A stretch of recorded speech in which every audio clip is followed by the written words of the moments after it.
The impact of screen time is well documented, but what about those who face digital exclusion? In a recent survey, almost half of people admitted that if it wasn't for their mobile phone, they wouldn't have contact with anyone, whilst 57% admitted that without a digital connection, that their well-being would suffer. To find out more, I'm joined by Dom Joly and also Ruth Koch from the Trussell Trust Food Bank. Good to have you both on the show. Hello, thank you. Lovely to be here. Ruth, can I start with you first? For Time to Talk Day, I mean, it's really important that people are connecting with others. From a mental health point of view and from what you see, I mean, how important is that? I mean, it's hugely important. At Trussell Trust Food Banks, we provide the opportunity for people to access 3 days worth of emergency food, but we also, give people the opportunity to sit down, have a cup of tea, have a conversation with somebody that they might not have had that opportunity to talk about what's going on, the financial hardship that they're facing, and the issues they're facing. And then if you add in that unable to connect with people via data or via the phone, that gives you that kind of isolation that is going to impact the issues that you're facing even more. And so it's really important to be able to provide people the opportunity to connect with their family and their friends. And if you don't have access to data, sometimes you're not able to do that. Yeah. And Dom, you've experienced this over a weekend. You've tried without using your phone, without internet access. How was that for you? Well, I mean, obviously, a weekend's nothing in the broader scheme of things. So it's not exactly, in fact, a weekend off, digitally disconnected for me, I'll be honest with you, was actually quite nice. It meant I sort of less battling with Twitter trolls. I wasn't constantly having my dopamine hit by looking at my phone. And, I actually got to meet my family, who turned out to be an incredibly nice bunch. I've learned their names and everything. It's been a real bonus for me.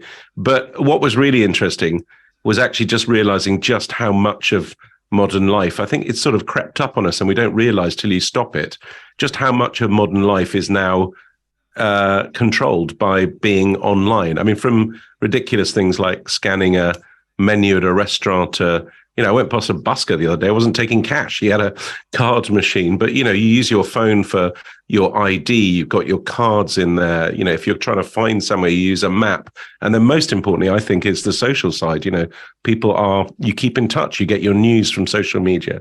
You contact people. You don't have to have a full conversation. You're just in the mix.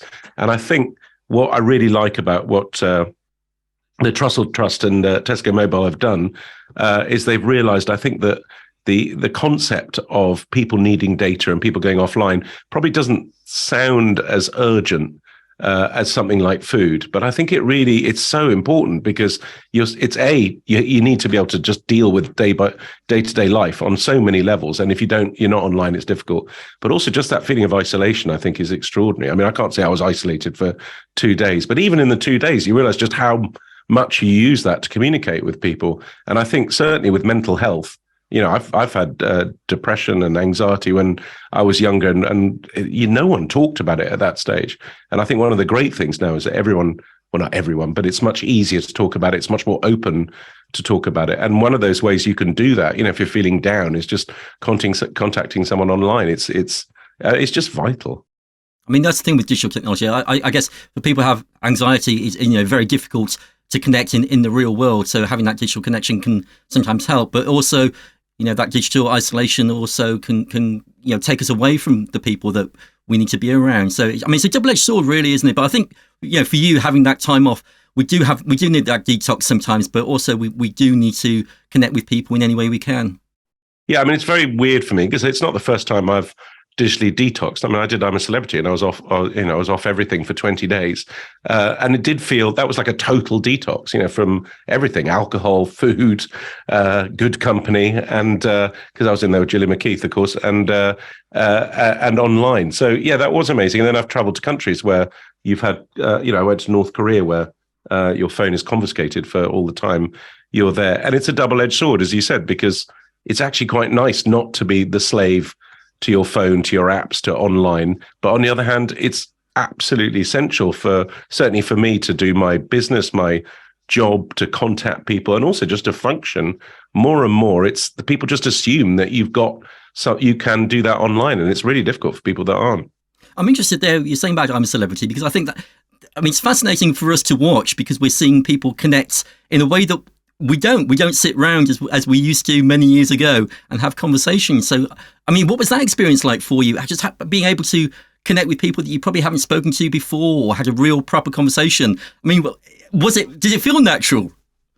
Well, yeah, it sort of did, but I'm a Celebrity's double odd, because not only are you having this opportunity of, like everyone kind of dualizes, don't they? Like they watch TV while they're watching their phone, or they talk to you and they're looking at their phone. I'm a Celeb, you didn't have that. So you did actually open up, because one of the big things you don't get about I'm a Celeb is you see an hour a day, but 23 hours a day, you're quite bored. So you do, in the end, have these incredibly long conversations. But it's not just conversations with strangers. I mean, I'm sitting there talking to Britt Eklund, who's married to Peter Sellers. This is totally insane. And then I'm just sleeping next to Sean Ryder from the Happy Mondays. So it's not a normal experience in any sense. So it was never boring, no. But no. Some were better than others, let's put it that way. Yeah. And Ruth, as John was pointing out earlier, we have to use our mobile phones for so much these days. I mean, for banking, where I am at the moment, we've had our local bank go, so there's no banks now on the local high street where I am. For banking, for GP surgeries, we're encouraged now to either make appointments through the phone rather than turning up on the doorstep. And then sometimes we don't actually get to see GPs because we have to, have this digital interaction instead. So, I mean, how do you find that from people you talk to? Yeah, I mean, there's the simplest thing of being able to try and find out the opening hours of somewhere. You would automatically go online and check. But if you don't have access to the internet, then you're reliant on either turning up or finding some out-of-date piece of paper. And so if you're experiencing financial hardship, there's a lot of systems that you need to navigate to get support, and it can be quite complex. And add in that not being able to access the internet, not having data, not being able to be connected. It makes it additionally complicated. You're going to new places that you maybe never been to before, that you need to find out where to go, and you can't use Google Maps, or you need to contact somebody online, email them, try and find an appointment, and you can't access that to do it. So it does become, across food banks, we find people coming in and we're signposting them to other organisations, but it can be quite complex if there isn't that access to data. And so by having the Little Helps data bank connected with our food bank centres, that will make a huge difference to be able to connect people so that they can access additional support if they need it, or just, as you say, be able to make a GP appointment. It's just really simple things that we don't always think about, that when you're already facing financial hardship or you're experiencing a situation that's a bit difficult, then this just compounds it and adds on to it. And the world is created in a way that we're expected to access most things digitally now. And that can make it even more difficult. Especially for the elderly, for the disabled, for just people that just aren't into technology. Can you tell me a bit more about what the Trussell Trust are doing with this initiative that's you're launching at the moment? Yeah, so we have over 1,300 food bank centres across the UK. And so we provide those 3 days worth of emergency food for people who are referred to a food bank. And most people who are referred to a food bank are facing financial hardship. They don't have, they're not able to afford the essentials. And one of those essentials is connection. Just like bread or toothpaste, it's an essential nowadays. And so we provide the food, but we also try and provide wraparound support. So lots of different food banks might have somebody in their centre who is able to provide actual advice to help somebody with their financial situation, or we're able to signpost people to get a voucher to access money to be able to pay for your electric if you've run out. And so this is another thing that we can offer in a food bank centre to help people to connect. And that is a huge piece in the puzzle, because it enables you to connect with all the other opportunities that are available to you, which you might not have been able to do before because you don't have the money or the funds to be able to access data or your phone. Yeah, definitely.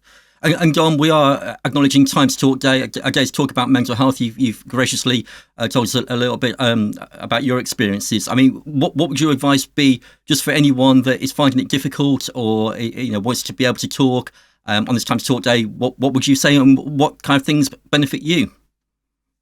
Well, I mean, on a practical level, exercise was always the thing for me. I have dogs. And so weirdly, I used to call my anxiety black dog anyways. A lot of people do. And I actually have 2 black dogs. So 3 black dogs go for a walk, basically, around Cheltenham. And so that's always incredibly helpful. But actually, when I was a kid, you couldn't talk about it. It really was. It was such a stigma. And I remember hearing, I remember when I was very young, I heard the lead singer of the band I loved, Matt Johnson, and he was talking about how he had terrible panic attacks and stuff. And I remember thinking, oh my God, that's incredible. If someone like that can be in a band doing that, then it means this thing is not, it shouldn't be that debilitating. But it's about talking to people. And of course, the internet has made that so much easier because you can access, you've suddenly got access beyond your friends or, having to go and find someone. I was listening to something the other day about how you can even have therapy online where you don't even have to look at someone. You don't have to have the camera on if that's what you don't want to do. So there's so many, it's just a way. I just think communication is one of the most key things. Whatever trouble you're in, however badly you're feeling, if you share that with someone, it's such a cliche, but it does help. And if you don't have access to the internet, that's, it's going to make your troubles even worse. Yeah, absolutely. And just finally, from what we've talked about today, if people want more information or they want to find out about the Trussell Trust as well, where can they go to find out? So you can go to tescomobile.com to find out more about the partnership. If you want to access a food bank, then do contact some local organisations around you. So that could be your GP, or if you can get an appointment, a local school or your local advice centre. Just go in there and they should be able to refer you to a food bank if you'll find yourself in a situation where you're not able to afford the essentials.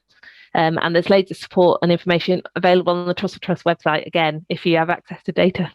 That's fantastic. Ruth Koch from the Trussell Trust Food Centre, and also Dom Joly, thank you so much for joining us here. Thanks very much.